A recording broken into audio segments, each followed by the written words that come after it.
Greetings everyone, welcome to another review of Archie Sonic the Hedgehog, and we're looking at part 2 of the story appropriately titled Raining Cats and Dogs. Last time, Sonic and Sally traveled to the newly established Wolfpack Nation to become honorary members. However, the item needed for the ritual, the ancient onyx, has gone missing, and they blame the Felidae of taking it. Big arrives to let them know the Felidae are also looking for the ancient onyx, and thinks the wolves have it. To prevent things from getting out of hand, Sally sends Sonic and Big to chat with the Felidae, while she follows a hunch, exploring some old Echidna ruins to find the real enemy. A Dark Egg Legion chapter co-led by Drago and Razorclaw. Just as Sonic and Queen Hathor of the Felidae reach an accord, Lupe and her tribe show up, ready for a fight. Oh boy.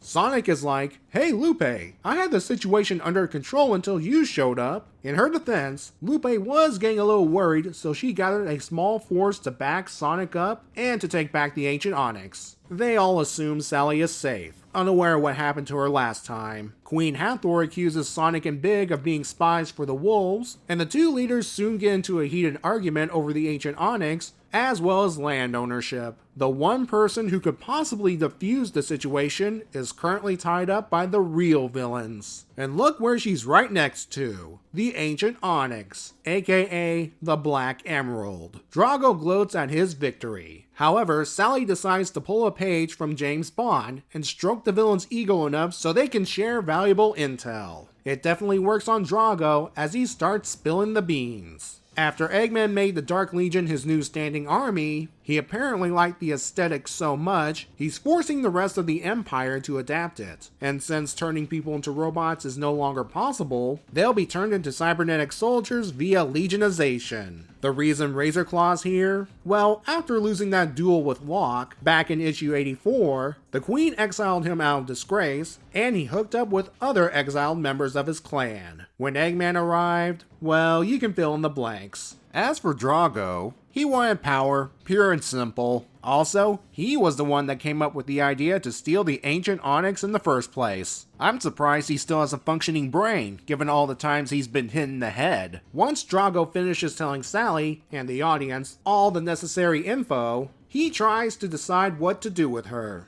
Place the whole ancient onyx incident on her, or drag New Mobotropolis into the fight by killing her. Yeah, Sonic has to figure things out quickly before that happens. The argument between Lupe and Hathor about kidnappings on both sides finally has Sonic putting the pieces together. He asks the Queen if there's any forbidden territory neither group would enter, and she brings up the Echidna ruins. Combine that with very few appearances by Eggman's robots, Sonic puts 2 and 2 together. He gets the two forces to trust him enough to follow his idea. Back at the enemy hideout, Drago and Razorclaw argue about what to do about Sally when the cavalry arrives. Sonic points out that the Legion here is made up of treacherous individuals. This is proven when Wolfpack member Canis unhoods a former pack member, one who's two-timed the Wolf Twins here. Hathor is not amused by this, but she changes her tune when Sonic unhoods former members of her clan. The Queen not taking this well is a bit of an understatement. Big arrives to rescue Sally and the Onyx, and Drago lunges at him, claws ready to strike. At Sally's insistence, Big takes out Drago in one hit. Like I said last time, Big is a fierce warrior, and Drago remains a punching bag, even with his new cybernetic arms. Big has a slightly harder time against Razorclaw until Sonic arrives. With things getting out of hand, Razorclaw pushes the evacuation alarm, and all Legion members retreat to a secret bunker. Thankfully, there's no self-destruct mechanism here. Lupe orders her forces to stand down, stating she only brought a small strike force, and that striking fear into the enemy is good enough for now. Before tensions between the Wolfpack and the Felidae resume, Sally presents the ancient onyx. She then gives the old speech about how the two of them united to stop the real enemy, etc, etc. I'm sorry, that kind of speech is cliche. However, what makes it tolerable is Sonic's commentary. To solve the ancient onyx dilemma, it'll stay here out of both groups' hands, and the Wolfpack will retrieve it for either group when needed, under the Felidae's supervision. And with that, a fragile peace is formed. That night, the induction ceremony commences, which makes Sonic, Sally, and Big honorary members of the Wolfpack.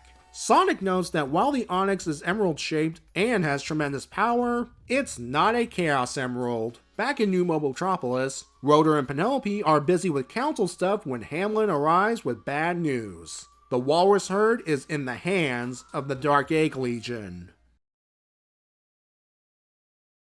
A number of us may have seen this kind of plot before. Two groups about to fight over a sacred object's disappearance, while a third party is the real mastermind behind it. One example that comes to mind is the main plot of Ace Ventura: When Nature Calls. This version of the plot has Eggman's forces causing the conflict, and Sonic getting the two sides to cooperate enough to deal with them. I know Sally had the impassioned speech about how the two sides came together, but really, Sonic was the linchpin in all of this. To be fair, Sally was tied up at the time, so she didn't witness the act. You do have to give Sonic credit here, eventually reaching the same conclusion Sally did about the real villains. He just needed to gather pieces from the other parties. He also made the two parties play nice in different ways, by using the friendship between Sonic and the Wolfpack, and using the clothing thing with the Felidae again, this time claiming he has the socks of an ambassador.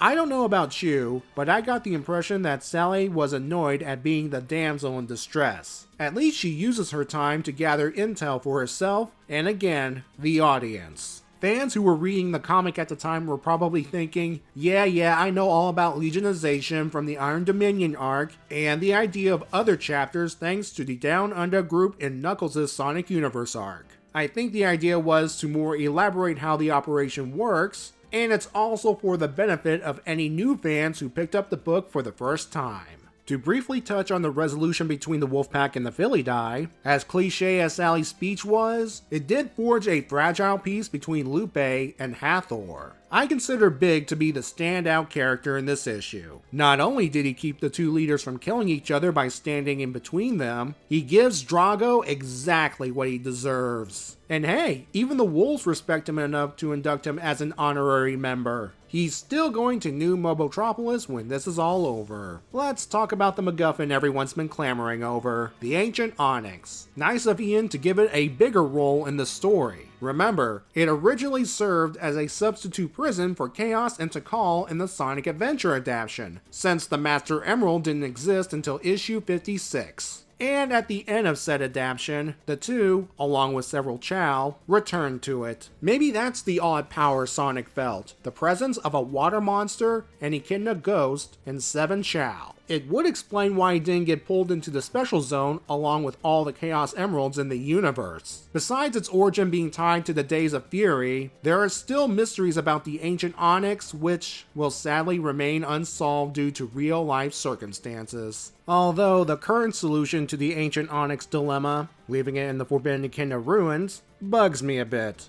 What's to stop the Dark Egg Legion from coming in and snatching it again? Part 2 gets a 7. I admit it's not as strong as issue 213, but there are enjoyable moments as I have pointed out. Plus the action is fine, with some humorous bits thrown in here and there. You have to wonder though, how many former pack members joined the Legion willingly? Were some of them brainwashed? Something tells me that this guy here joined willingly, and the exiled cats just want some payback against their queen. The last page of the issue serves as setup for the next two-parter, which involves Rotor's Walrus Herd once again in trouble. Poor guy can't catch a break. Let's hope Sonic can help with this situation in issue 215.